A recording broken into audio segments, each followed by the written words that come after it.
Olá, meu nome é Flávio Cândido, eu sou cineasta, produtor cultural e educador de audiovisual desde 2001, quando foi iniciado o projeto Caravana Holiday, que eu desenvolvi durante muitos anos junto com vários companheiros. Desenvolvemos um método pedagógico de educação audiovisual não formal.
Para vocês dois, para a gente poder trabalhar com um microscópio. Você pode fazer com ele.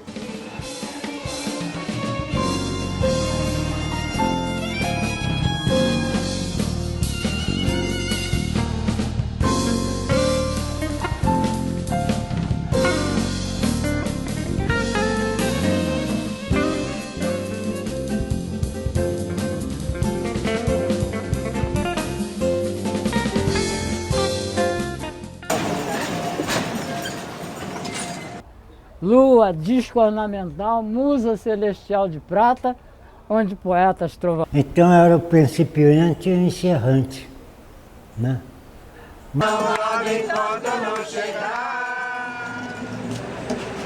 Russo, por favor. Bandeira, Tinha o Bonde Lapa também. Né? tinha o Leopoldino e tinha o Praça da Bandeira, né? Geralmente você trabalhava nessa linha. Nessas linhas, né? E a gente tinha o grande carnaval, né? Tinha o carnaval na Avenida Rio Branco.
Vale de toda a região do Vale do Rio Preto, o maior vale é esse aqui.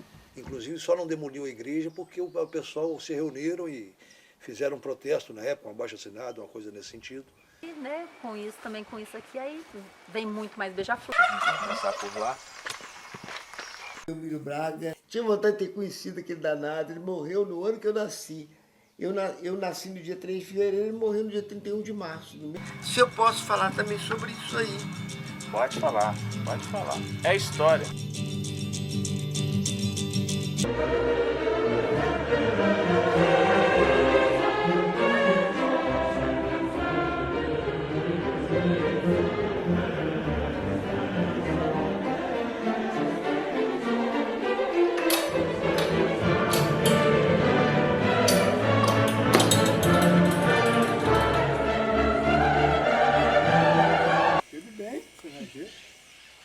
E aí nós brincávamos muito de carro de boi, aqueles carrinhos de boi de brinquedo, os boi eram de sabuco, aquelas coisas todas eram de sabuco os boi. E nós, aqueles vidrinhos de penicilina, de dar remédio em vaca, a gente botava no carrinho e falava que era lata de leite.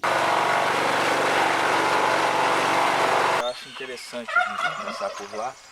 Nós fazia de tábua também, arrumava a tábua, furava, fazia as cavias de pau e punha corda também.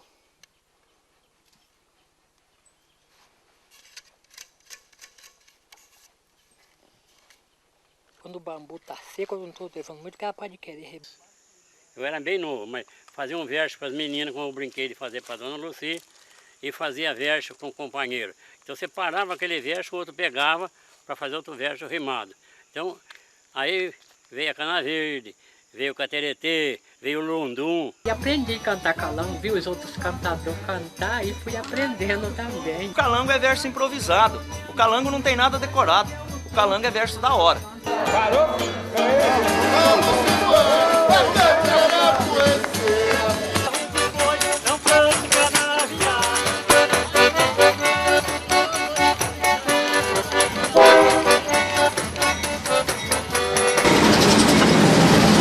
E vem no trem, comigo quer conversar. O barulho desse trem não pode me fazer mal. Que deva me entrar, eu gosto de rima. Vou lá, ué. Eu quero enterrar seu couro quer enterrar. Vou socar pedra por cima, os cachorros não tirar. Vai matar no couro, no ABC do H, lapada de couro queima, eu não quero te queimar, vou te tirar uma correia, na cabeça o cacanhão. Ai, seu Zezinho, boa noite toda hora. Meu amigo, desculpa, que eu sou lá de Calangola. Vou beber uma cachaça traçada com Coca-Cola. Opa! Sempre tinha algum que aprontava, mas a gente conversava com ele, se você for brigar, você vai ficar amarrado aí a noite inteira. Colega, tô chorando mais ou menos, o quatro na babuleta, quando a voa tá tremendo, o três me bateu no burro. E sempre o calango comendo enfesado.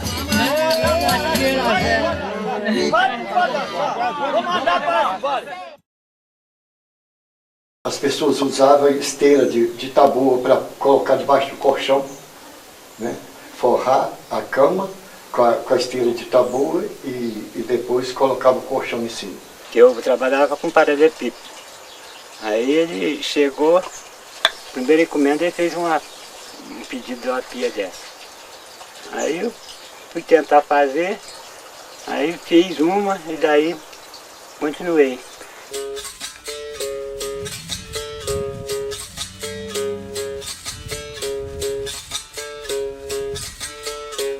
Hoje eu sou o que eu sou, eu agradeço a capoeira, que o homem que eu me tornei praticando capoeira. Eu comecei a capoeira muito novo, com mestre de mar, sou formado pelo mestre Feijão e mestre Martelo, de São Paulo e Três Rios. E venho fazendo um trabalho voluntário dentro do meu lugar, que é a cidade que eu nasci, fui criado, que é Sobragi. Tenho orgulho de morar aqui, nessa terra boa. E Se a pessoa tiver fé, sara. Se não tiver fé, não sara, não.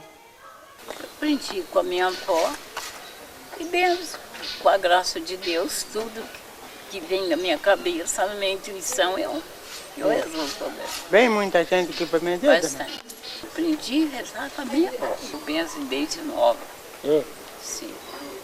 E como que foi a vinda dos três reis? Como é que eles descobriram que Jesus já era nascido? A folia de reis é é uma pregação que a gente faz na casa, inverso. A gente leva a palavra de Deus naquela casa. Muita gente às vezes pensa, fala folia, né? Folia, mas é um rito religioso que a gente faz com muito respeito.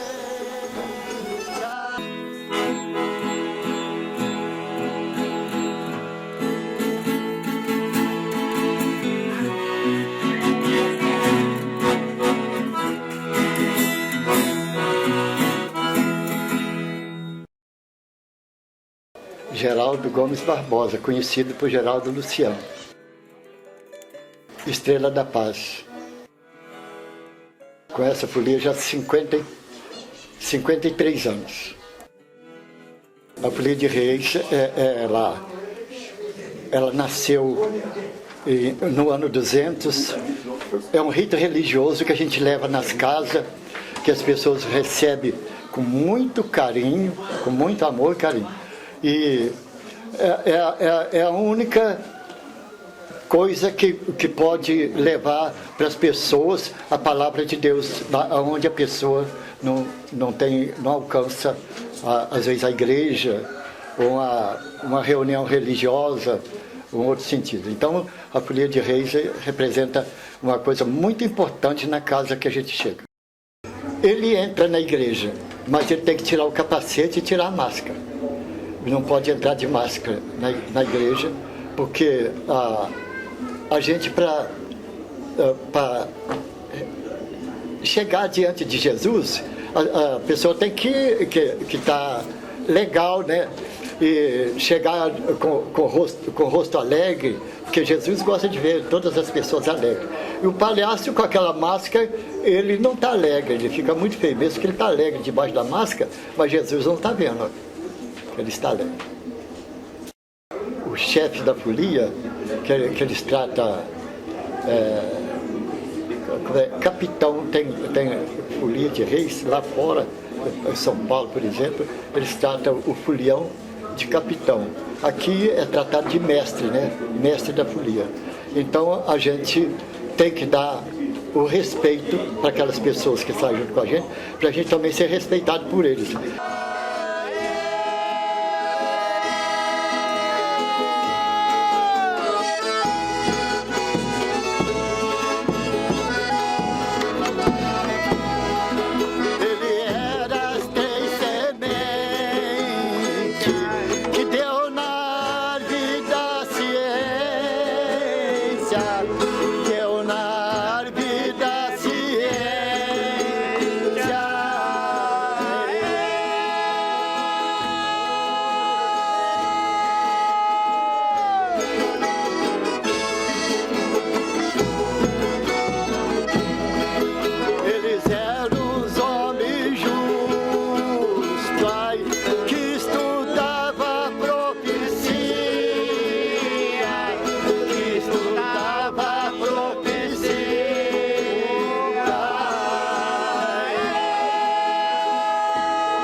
Eu acho que a pintura de paisagem no Brasil é inevitável, né? Porque você vive dentro da paisagem, né? Niterói, por exemplo, a gente vive... Por que eles vieram para Niterói? Esse grupo, o Grupo Green, veio para Niterói. Cachoeira também era do Rio, né? Eles vieram para Niterói porque aqui você é cercado de paisagem. O Rio também é. Mas a Niterói, a paisagem está mais perto ainda, né? O mar está mais pura, talvez, e mais perto ainda. E tem aquelas pedras do Índio, pedra de Itapu, que foi tão pintada por eles, aliás, por toda a pintura brasileira. A Ilha da Boa Viagem. É interessante, você vê alguns quadros também de Green, de Capri, você vai ver como o Capri também tem umas pedras e umas ilhas parecidas com a Boa Viagem. Quer dizer, ele procurou alguma coisa que já tivesse alguma afinidade com o olhar dele. O Green, acho que procurou o Niterói, ele foi encantado com a Boa Viagem por isso. O Grupo Green é muito marcante porque ele se estabeleceu aqui, ele era numeroso e ele contava com artistas de grande importância, como Parreiras, Castanheto, o próprio Green. E de lá para cá, mais gerações foram se sucedendo e outros grupos se formaram, de uma certa maneira, herdeiros de Parreiras, né? Mesmo quando se pintava paisagem dentro da academia, se pintava no interior, intramuros na escola. E Green se revoltou contra isso, lutou contra isso, rompeu com a escola, com a Academia Imperial, e nessa atitude que ele tinha, uma atitude revolucionária com a pintura, uma atitude também romântica de sair para pintar paisagem livre, ter uma vida muito livre, ele rompe com a escola, com a academia, vem para Niterói, e aqui ele forma um grupo, chamado também Grupo da Boa Viagem, ou Grupo Green. Ele forma um grupo de jovens artistas, e com Caron, né, Hipólito Caron, que é um artista super talentoso, o João Batista Castanheto, que vem se tornar o nosso maior marinhista, o Antônio Parreiras, né, que é o nosso maior paisagista, o Vasquez, também de origem espanhola. Enfim, ele forma um grupo de pintores que se tornaram os pintores mais importantes do paisagismo brasileiro, da pintura de natureza no Brasil. O Parreiras, ele, fazendo parte do Grupo Green, ele se destacou. Por que ele se destacou? Uns morreram cedo, morreram pouco tempo depois. E ele, como o Green dizia, que ele era o que ia longe pela perseverança dele, porque ele realmente fazia o que ele queria e ele queria ser um grande artista, tinha isso na cabeça, tanto que você vê que ele já era casado, largou tudo e foi se dedicar à pintura. O que eu noto aqui em Niterói, que eu achei assim, surpreendente, é que essa tradição da pintura de paisagem, e aí eu incluo as marinhas, está vivo aqui em Niterói, né? E a gente vê isso renovado, né? Os pintores de marinhas, de ancoradouros, eles estão por aí. Provavelmente a Niterói seja a cidade que tem mais pintores paisagistas em todo o Brasil.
A característica especial desse projeto é que ele pede uma interação via internet. Nós queremos que o participante faça, seja em um vídeo puro, um puro depoimento, ou utilizando outras linguagens como teatro, dança, videoarte, música ou poesia, ou seja lá o que for, que faça uma relação da herança cultural que ele deixou e da herança cultural que ele está começando ou já captou no local para onde ele foi.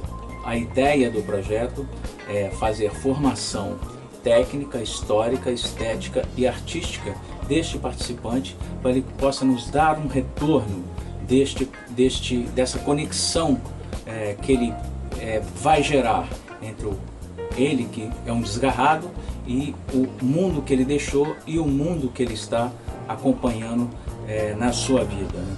Então essa é a ideia principal do projeto Rhapsody Ausente, pontes e conexões virtuais. Em documentário, que o personagem, normalmente o documentário está contando uma história, ou pega um personagem histórico, ou contando um fato histórico, mas ele pode ter muito mais imagem do que o foco no personagem?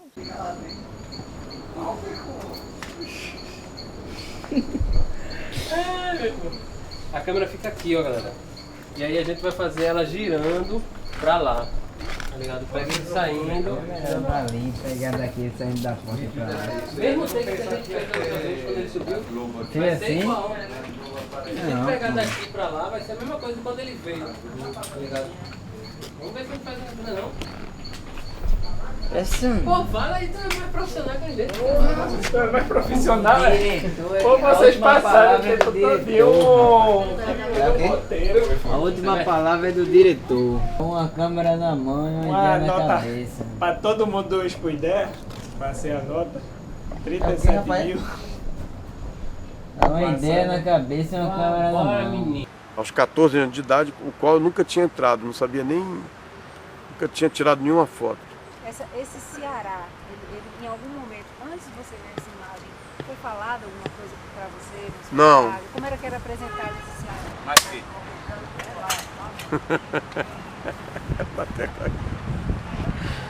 Na minha casa tinha um silêncio sobre o Ceará. Acho que a família da minha mãe meio que escondia isso, porque eu acho que a vida dela não deve ter sido muito boa aqui, né? Aí tinha uma coisa assim, falava-se alguma vez ou outra da beleza do Ceará, mas não se falava da dureza que era a vida aqui não. Mas falava-se muito pouco.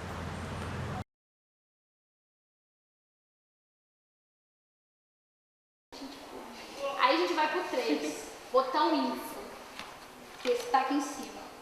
Quando a gente clica no botão info, ele vai mostrar as informações pra gente. Olha lá, apertei o info, tá aparecendo tudo que está acontecendo aqui. Esse botão aqui também serve. Tá também considerado o botão de informações. Cena 8, plano 4, tomada 3. Ação. Não. O trem também tá vindo. Ah, agora tá. É rápido. Agora eu tô pegando na parabólica.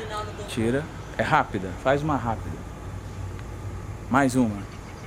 Aí isso é uma espécie de claquete que eu faço, entendeu? Na rapidez tem que usar isso. Cortou? Show.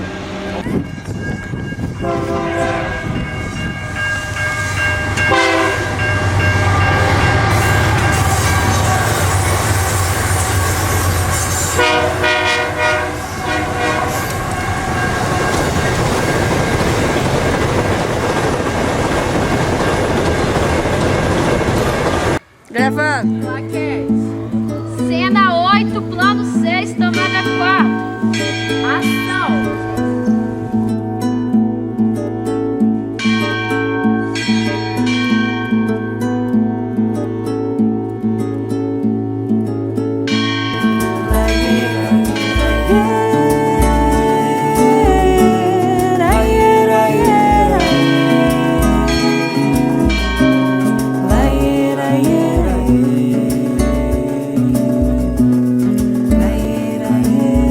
Pereira tinham 3 igrejas, né? Uma muito antiga que só meu pai conheceu, porque meu pai morreu com 97 anos e contava muitas coisas, né? Aqui era na rua João Veloso, aqui nessa rua que passa atrás da igreja matriz. Essa igreja matriz aqui era uma igreja muito antiga também, que foi toda restaurada, e tinha a igreja de Santo Antônio, que era uma igreja de estilo colonial muito bonita também, mas que infelizmente foi destruída, foi derrubada a igreja, entendeu? Foi uma coisa lamentável que aconteceu aqui, mas essas coisas acontecem, né? Infelizmente. Pois é, nós temos aí o cemitério da Rocinha, né? Um cemitério na qual foram enterrados aí alguns barões, né, do café, personalidades ilustres da política brasileira, como o Pedro de Alcântara Cerqueira Leite, né, presidente da província de Minas Gerais. Simão Pereira tem uma importância histórica, né, muito expressiva, porque é um povoado muito antigo, né, 1715, e aqui passavam os tropeiros, né, em busca do ouro. Inclusive tem o registro do Paraibuna, que é um dos nossos monumentos mais importantes, e é o único prédio de pé, desde do Rio até Diamantina. É o único prédio desse tipo, desse estilo, de pé. Então, por isso é muito importante para nós, e a recuperação e a restauração e a dinamização dele é muito importante para a comunidade e para toda a história, né, regional. Temos aí a Prefeitura Municipal aqui de Simão Pereira, que funcionou como residência, depois como escola, né? E quando a cidade se emancipa, né, a partir de 1963, funciona aí como prefeitura e sede também da Câmara Municipal. Chafariz é uma das peças mais fundamentais para os turistas de Simão, que frequentam Simão Pereira. Aqui, inclusive, nesse chafariz, Dom Pedro se arranchou com as suas cavalarias também. E isso aí, todas as pessoas mais antigas, que de fora venham, sempre querem conhecer o chafariz. Foi restaurado há pouco tempo também e é muito significativo para a comunidade. Foi um presente, né, doado pelo comendador Mariano Procópio Ferreira Lage, que foi um engenheiro, né, e responsável pela construção da estrada União Indústria, que presenteou a comunidade com esse chafariz. Esse chafariz servia de um manancial de água potável, né, para as pessoas, né, que tinha uns trilhos, inclusive, em cima, que a gente até pegou quando a gente era criança, que as pessoas colocavam o recipiente de água e empurravam até onde vinham os canos, né, depois puxavam novamente. E depois, mais tarde, foi até usado como bebedouro de gado, essas coisas assim. Mas, inicialmente, era justamente para água para a comunidade. Estamos aqui no cemitério da Rocinha da Negra, que é o cemitério onde pertenceu a Garcia Rodrigues Paz Leme, que foi filho do Fernão Dias Paz Leme, que abriu o caminho das Minas Gerais, por ordem do rei de Portugal, em 1709. Garcia Rodrigues foi o primeiro proprietário dessa região. Ele foi quem construiu a antiga fazenda da Rocinha como uma espécie de um hotel, onde os primeiros fazendeiros que chegaram aqui na região vieram para esse lugar, para poderem fundar suas primeiras fazendas. Foi nesta fazenda que o Tiradentes também morou 8 anos e foi ele que mediu todas as antigas sesmarias da região. As sesmarias são fazendas de 1.200 alqueires, que eram de 1.200 a 650 alqueires. E também o Tiradentes ele tinha a fazenda do Porto, do outro lado do rio, que fica no município de Belmiro Braga.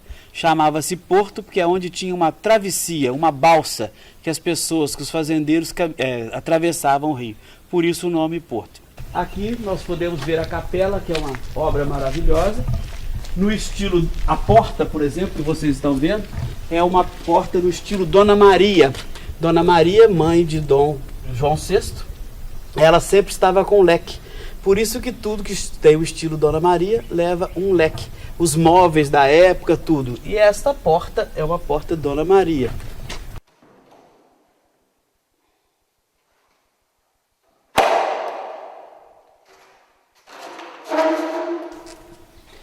O piso é um piso antigo, dos anos 20, feito pelo Dr. Rogério Santiago, que era engenheiro. O altar é o da capela antiga, que vocês podem ver que tem até um fingimento de mármore.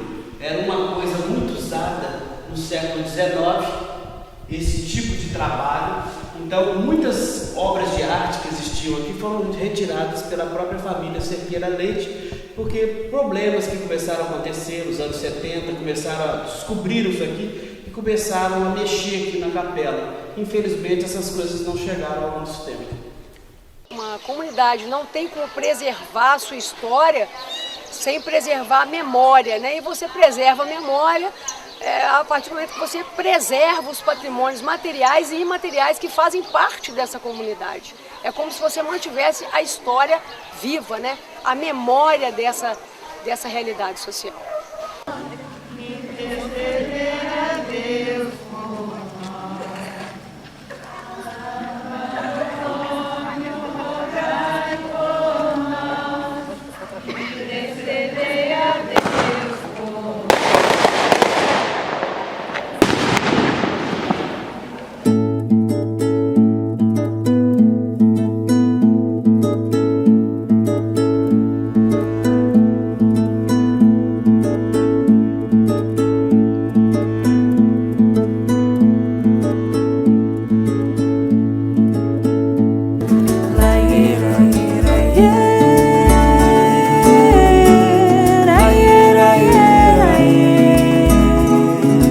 Plano 1, tomada 1.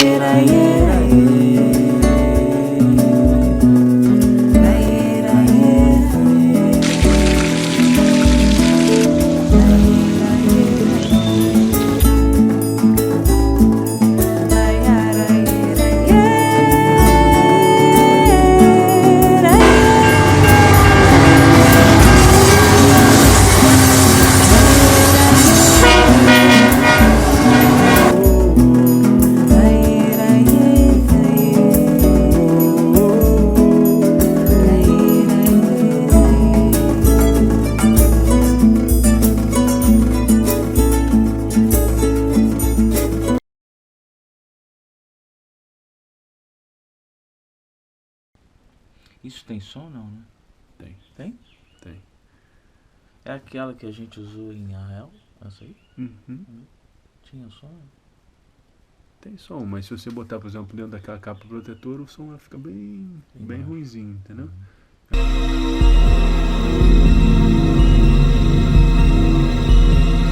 Numa noite de lua cheia, em julho de 1943, o U-199 atacou com tiros de metralhadora e 5 tiros de canhão 105mm o pequeno barco pesqueiro Shangri-La, no litoral de Cabo Frio, matando 10 pescadores de Arraial do Cabo e lançando dezenas de pessoas em um mar de dúvidas, dor e frustrações por mais de 70 anos.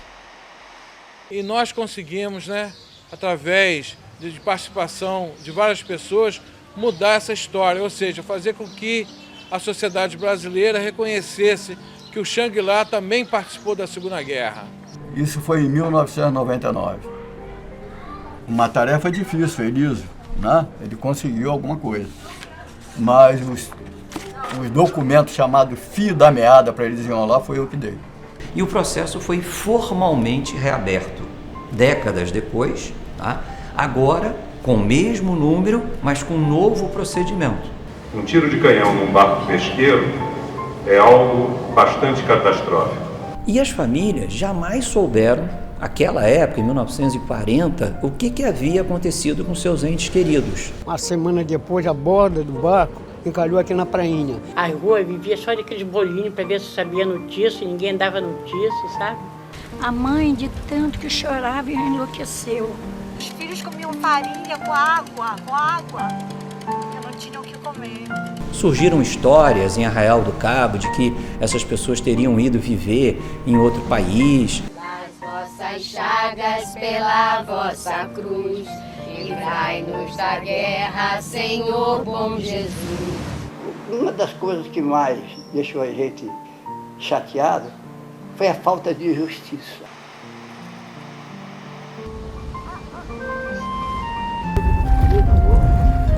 Olha,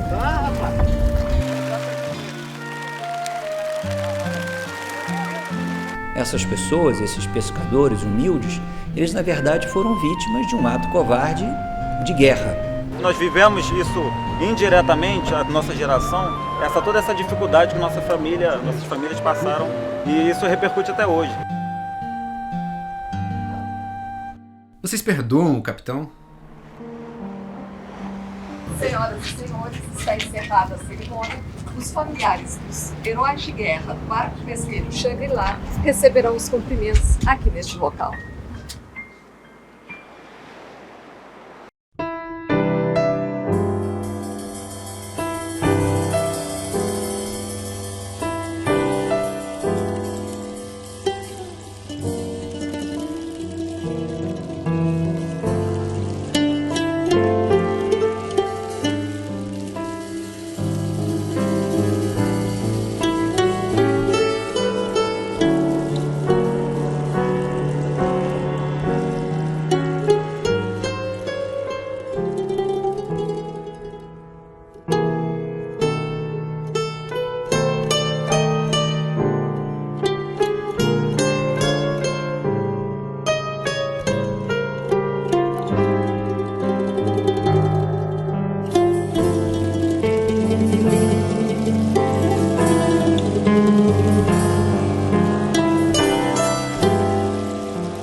Cena 15, plano 1,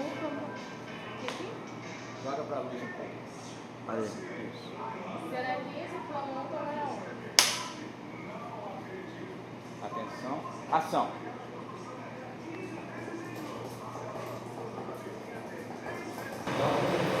A história do Caminho Novo, a história da indústria. Nunca quis ser jogador de basquete. Não? Nunca quis. Já gostei de jogar vôlei. Quando era jovem eu joguei até. Qual a sua altura? Tem 2,2 metros. 4. Câmera ok. Plaquete. Cena 7, plano 1, tomada 1. Cena 7, plano 2, tomada 1. Chega um pouquinho pra cá, por favor. Isso. Perfeito.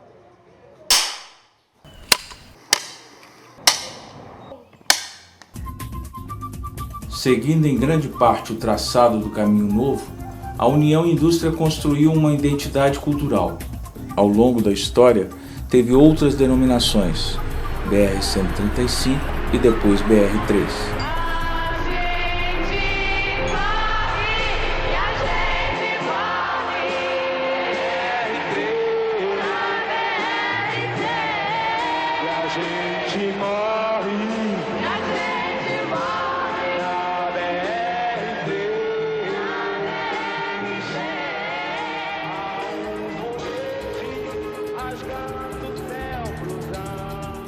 Levi tem posição estratégica, histórica e geograficamente. Ali, em 1709, o Caminho Novo chegou. Em 1861, chegou a revolucionária Estrada União Indústria.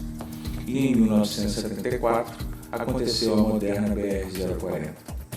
Agora, na contemporaneidade, instrutores em fotografia, vídeo e educação patrimonial instigam jovens de Levi Gasparian a desvendar essas histórias e parte do trabalho dessa turma em vídeo, fotografia e teatro está aqui nesse vídeo.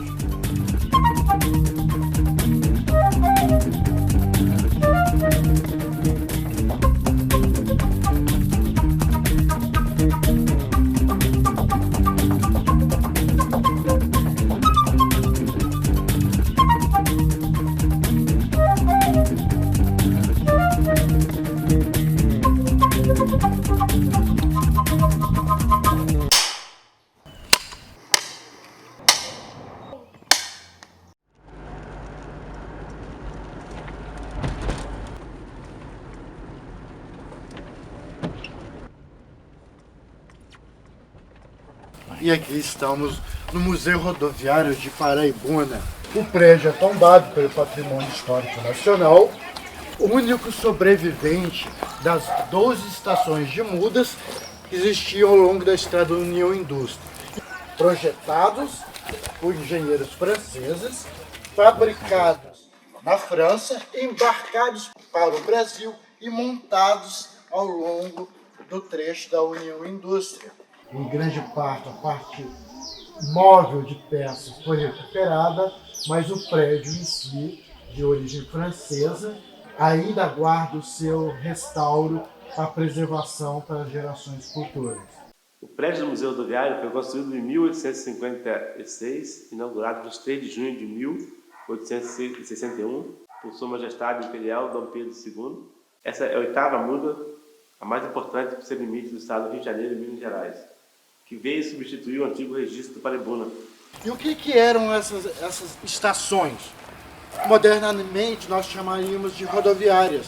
Como numa rodoviária você vai embarcar, desembarcar de um ônibus, nas estações de mudas nós faríamos ou a troca de carruagens ou simplesmente a troca dos cavalos que puxavam essas carruagens ao longo do trecho de Petrópolis a Juiz de Fora. E a escolha do local, um dos motivos principais é Paraibuna estava inserida naquela que seria a maior região produtora de café do Brasil e, consequentemente, do mundo. Afinal de contas, na segunda metade do século XIX, o Brasil e o Vale do Paraíba, então o Vale do Café, produzia 74% da produção mundial de café. E aqui, um dos marcos do Caminho Novo, primeira ligação direta por terra entre a região produtora de ouro de Minas Gerais e a cidade e o porto do Rio de Janeiro. Caminho Novo, porque veio substituir o Caminho Velho, que descia da mesma região de ouro de Minas, passava pelo Vale do Paraíba Paulista, chegava a Paraty, onde proliferavam piratas, e para evitar se abriu entre 1698 e 1709 a nova ligação entre o Rio e a região de Minas. Ao fundo temos o Registro do Paraibuna, uma construção do século XVIII atribuído a Tiradentes. E o que era ele? Nada mais, nada menos com a barreira fiscal, aberta com o objetivo de, primeiro, evitar o contrabando de ouro e pedras preciosas e também a cobrança de impostos a todos os que viajavam no Caminho Novo. Mais tarde, a União Indústria, nesse trecho de Paraibuna, Monte Serra, utiliza um grande trecho do Caminho Novo para passar o leito da estrada.